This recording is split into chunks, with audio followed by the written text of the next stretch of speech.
Hello dear student, আজকে আমরা আলোচনা করব উচ্চ মাধ্যমিক পরীক্ষার্থীদের কতগুলি গুরুত্বপূর্ণ সাজেস্টিভ রাইটিং নিয়ে। এইচএসের পরীক্ষা তোমাদের দরজায় করানোতে চলেছে, সেহেতু সময় খুবই সংক্ষিপ্ত, সেই জন্য তোমাদের অত উত্তর খোঁজাখুঁজি বা শিক্ষক মশাই যদি করিয়ে না থাকে তোমাদের, সেক্ষেত্রে তোমাদের প্রিপারেশন করতে অসুবিধা হবে। সেই জন্য আমি উত্তর সমেত প্রোভাইড করে দিচ্ছি। আর এইগুলো ভালো করে পরীক্ষায় তোমরা প্রিপারেশন নিয়ে যেও, অবশ্যই কমন পাবে আশা রাখছি। 1 নম্বরে যে রিপোর্টটি দেওয়া আছে, magic show. Write a report on a magic show in your school. This report is very important for মাধ্যমিক and HS final examination. So prepare this report, writing very well and score an attractive result in your final examination. অত্যন্ত গুরুত্বপূর্ণ এই রাইটিংটি। Answer দেওয়া আছে, তোমরা দেখে নিবে।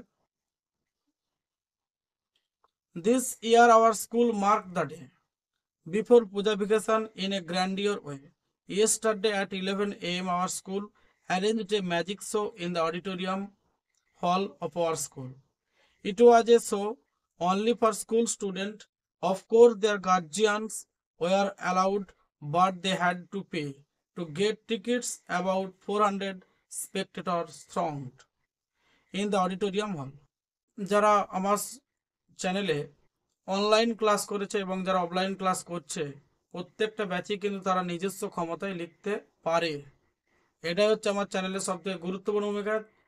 How to right this note, that this method I learn to them. যারা online class করতে ইচ্ছুক তারা অবশ্যই ডেসক্রিপশন বক্সের যে হোয়াটসঅ্যাপ নাম্বারটি দেওয়া আছে সেখানে তোমরা কমেন্ট করে জানাতে পারো। This year our school mark the day.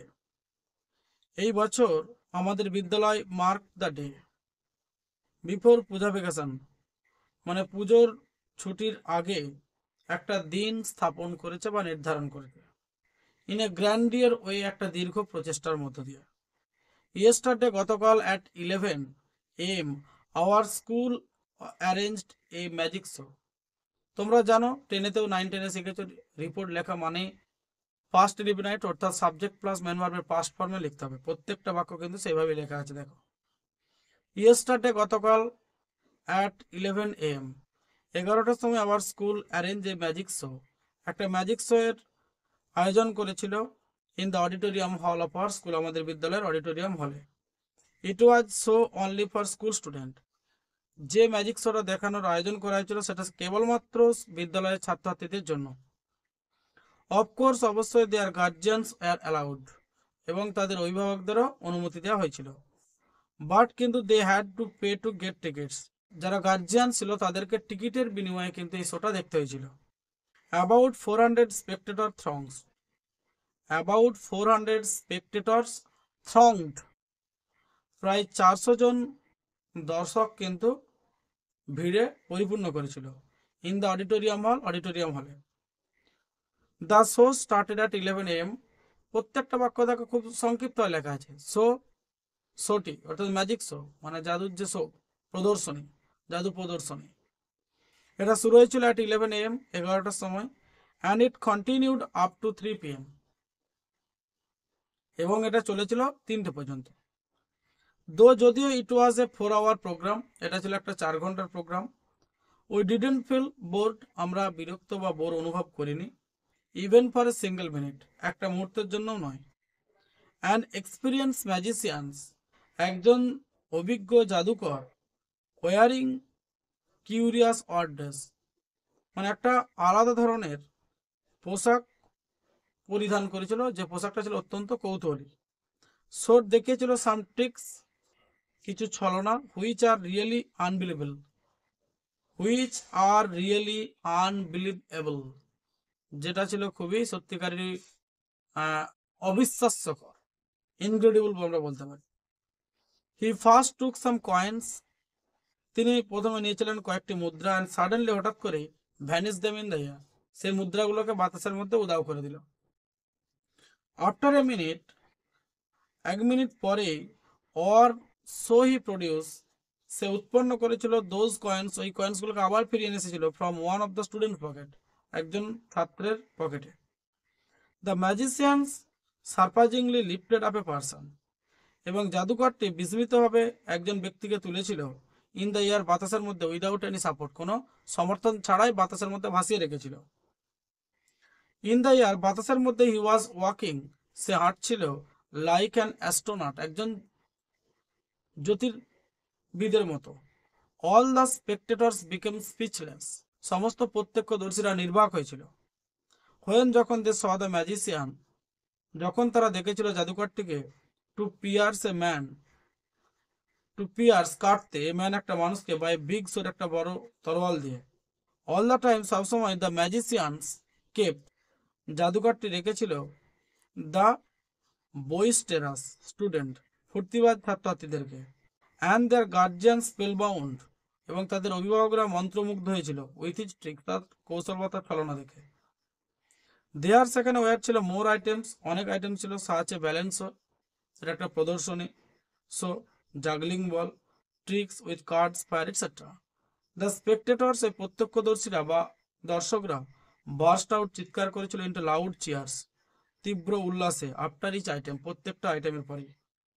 In this cyber age, সাইবারের যুগে, such magic shows can win the young hearts, এই জাদু বা শোটি যুবকদের হৃদয়কে জয়লাভ করতে পারে। আফটার, পরে, the end of the show, শোয়ের শেষের পরে। After the end of the show, after, পরে, the end of the show, শোয়ের শেষে। We came home fully joyfully, we came home, আমরা বাড়ি ফিরে এসেছিলাম, ফুললি, সম্পূর্ণরূপে, জয়ফুল, আনন্দিত হয়ে। এরপর তোমাদের যে গুরুত্বপূর্ণ রিপোর্টটি আছে, সে রিপোর্টটি হচ্ছে annual sport in your school. এটি একটি অত্যন্ত গুরুত্বপূর্ণ, এবং তোমাদেরকে একটা ট্রিক্স দিয়ে রাখি, এইচএসএ রিপোর্ট আসা মানেই তোমাদেরকে বুঝে নিতে হবে কোনো স্কুল কেন্দ্রিক একটা ঘটনা অর্গানাইজ হয়েছে, তাকে কেন্দ্র করেই কিন্তু রিপোর্টটা আসছে। তোমরা কয়েক বছরের বিগত সাল অনুযায়ী যদি প্রশ্নগুলোকে লক্ষ্য রাখো, তাহলে দেখবে হয়তো your school has organise an eye treatment camp, your school has organise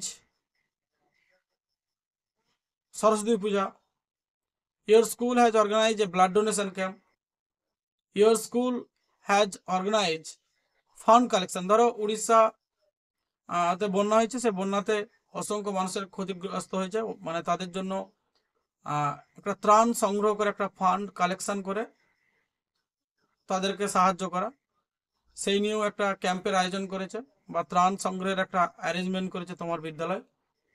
এই স্কুলের ঘটনাকে কেন্দ্র করে, মানে স্কুল অর্গানাইজ করেছে এরকম কোনো ঘটনাকে কেন্দ্র করে, কোনো একটা ঘটনাকে তোমার স্কুল অর্গানাইজ করেছে, সেই বিষয় নিয়েই কিন্তু রিপোর্টটা পড়বে। অতএব এখানে যদি তোমরা 3 থেকে 4টে রিপোর্ট টোটাল করো, তাহলে কিন্তু 15-16টা রিপোর্ট তোমরা লিখতে পারবে। আমি সেইভাবেই উত্তরটা তোমাদেরকে কিন্তু প্রোভাইড করছি। আর যদি ডিটেলস আরও কিছু ইনফরমেশান তোমাদের জানার থেকে থাকে, অবশ্যই ডেসক্রিপশান বক্সে যে হোয়াটসঅ্যাপ লিঙ্ক বা হোয়াটসঅ্যাপ নাম্বারটি দেওয়া আছে, সেখানে তোমরা কমেন্ট করে জানাতে পারো। 3 দাগের যে কোয়েশ্চেনটি দেওয়া আছে, হেলথ মেজার্স। দেখো এখানেও প্রশ্নটাতে বলা আছে, write a report on the measures taken in your district to look after the health of the people and suggest what further improvements could be made. এই অ্যান্সারটাও দেওয়া আছে, তোমরা দেখে নেবে। 4 দাগের যে কোয়েশ্চেনটা দেওয়া আছে, অত্যন্ত একটি গুরুত্বপূর্ণ question, clean up your classroom. Write a report, একটা রিপোর্ট লিখতে বলেছে অন এ 1 উইক প্রোগ্রাম, মানে প্রোগ্রামটা 1 সপ্তাহ ধরে চলবে, আন্ডারটেকেন বাই ইয়ার স্কুল, তোমার বিদ্যালয় স্থির করেছে বা দায়িত্ব নিয়েছে, to clean up the classroom, সমস্ত শ্রেণীকক্ষগুলোকে পরিষ্কার করতে, দ্য স্কুল প্রেমিসেস, বিদ্যালয়ের চত্বরগুলোকে পরিষ্কার করতে, অ্যান্ড ইটস সারাউন্ডিংস, এবং এর চারপাশের যে এলাকাগুলো, বিদ্যালয়ের চারপাশের যে এলাকাগুলো, সেগুলোকে পরিষ্কার করার স্বীকারোক্তি নিয়েছে, সেগুলোকে পরিষ্কার করার সিদ্ধান্ত নিয়েছে। Mention the roles of both students and teachers, শিক্ষক এবং ছাত্রছাত্রীদের ভূমিকা উল্লেখ করতে বলেছে। 5 দাগের কোয়েশ্চেন আছে, দেখো, প্লান্ট ট্রিজ সেভ লাইফ। এখানেও কোয়েশ্চেনে লেখা আছে, দেখো, write a report on the seminar plant tree save life and water organized by your school. The report will be published in your school magazine. Mention the role of the students and teachers. Purpose of the seminar, participation and response and so on. এই অ্যান্সারটাও খুব সহজভাবে দেওয়া আছে। 6 দাগের যে question আছে, educate the girl child, মানে শিশুদেরকে শিক্ষিত করো, অর্থাৎ যারা বালিকা, অর্থাৎ যারা মেল নয়, যারা ফিমেল জেন্ডারের অন্তর্গত। সরকার যেমন তোমাদেরকে কন্যাশ্রী দিচ্ছে, যারা 18 বছর, 13 থেকে 18 বছর বয়সী যাদেরকে কন্যাশ্রী ঘোষণা করে, যারা যাতে করে বালিকারা তাদের শিক্ষা চালিয়ে যেতে পারবে কন্টিনিউ, এবং অল্প বয়সে তাদের বিবাহ যাতে না দিতে পারে তাদের গার্জেনরা, শিক্ষার মাধ্যমে সজাগ করে তোলা। Report on campaign on educate the girl child organise by a school. সাথে থাকে যে কোয়েশ্চেনটি দেওয়া আছে ইন্ডিপেন্ডেন্স ডে, অত্যন্ত গুরুত্বপূর্ণ কোয়েশ্চেন সেটি। All fund collection by the school, এই ফান্ড কালেকশনটি আমি লিখেছি report of flood in Assam. আসামের মধ্যে বন্যাতে অসংখ্য মানুষ ক্ষতিগ্রস্ত হয়েছিল, তাদের জন্য তোমার বিদ্যালয় চাঁদা কালেকশন করে অসহায় মানুষদেরকে সাহায্য করাই তোমার স্কুলের লক্ষ্য। সেই নিয়ে তোমাকে একটা রিপোর্ট লিখতে হবে, যে রিপোর্টটা তোমার বিদ্যালয় অর্গানাইজ করেছে। সুতরাং এই রিপোর্টটা তোমরা যদি করো তাহলে ফ্লাড নিয়ে তোমরা লিখতে পারবে, বা আর্থকোয়েক, ভূমিকম্পের কারণে অনেক মানুষ ক্ষতিগ্রস্ত হয়েছে, যেটা তোমার বিদ্যালয় ফান্ড কালেকশন করেছে। ফান্ড কালেকশনকে কেন্দ্র করে তোমাদের যেই রিপোর্টই পড়ুক না কেন তোমরা লিখতে কিন্তু সক্ষম হবে। একটা করলেই এরকম 20টা অ্যান্সার তোমরা লিখতে পারবে। তারপর ফেয়ারওয়েল, 10 দাগে আছে টিচার্স ডে, 11 দাগে দিয়েছি ব্লাড ডোনেশন ক্যাম্প, 12 দাগাতে দিয়েছি সরস্বতী পূজা। এই টোটাল তোমাদের 12টি রিপোর্ট দিলাম। আশা রাখছি এই 12টার মধ্যেই তোমরা 100-এ 100% কমন পাবে। সুতরাং এই 12টা রিপোর্ট তোমাদেরকে আমি মুখস্থ করতে বলছি না, খুব সহজভাবে অ্যান্সারটা দেওয়া আছে। এবং এই 12টা রিপোর্ট তোমরা যদি মোটামুটি মিনিং বুঝে রিডিংটা পড়ে নাও, এবং বাংলায় মানে ইংরাজি থেকে বাংলার মিনিংটাকে মাথার মধ্যে কনভার্ট করে রাখবে, এবং প্রত্যেকটা বাক্যকে, এই বাক্যগুলোই লিখতে হবে এমন কোনো কথা নেই, কনসেপ্টটাকে নিয়ে তোমরা সাবজেক্ট প্লাস মেন ভার্বের past form plus due part, এই ক্যাটেগরিতে তোমরা যদি রিপোর্টটাকে লিখে আসতে পারো অবশ্যই তোমরা ভালো রেজাল্ট করবে তোমাদের ফাইনাল এক্সামে। এবং বিশেষ করে যারা উচ্চ মাধ্যমিকের আর্টস গ্রুপের ছাত্রছাত্রী, তাদের বেশি সমস্যা থেকে থাকে ইংলিশটাকে নিয়ে, কিন্তু আমার চ্যানেলে ইতিমধ্যেই সাজেশান বিভিন্ন রকম আপলোড করা আছে উচ্চ মাধ্যমিক পরীক্ষার্থীদের জন্য, শুধুমাত্র ইংরেজি সাবজেক্টে। তারা প্রত্যেকটা সাবজেক্ট দেখে নিতে পারে। তোমরা যদি মনে করো যে এই সাজেশানগুলো অত্যন্ত গুরুত্বপূর্ণ, অবশ্যই তোমরা লাইক, কমেন্ট এবং শেয়ার করতে ভুলো না, কারণ তোমাদের লাইক, কমেন্ট এবং শেয়ার আমার, অর্থাৎ যা আমার সহকারী বা আমাকে ভিডিও তৈরি করার একটা আলাদা করে মোটিভেট প্রদান করে। সবাই ভালো থেকো এবং স্বাস্থ্যের প্রতি এখন যত্ন নিও, এবং কেউ রিচ খাবার খাবে না, কারণ এখন তোমাদেরকে শরীর সুস্থ রাখতে হবে, কারণ তোমাদের উপর এখন একটা বড় চাপ আছে।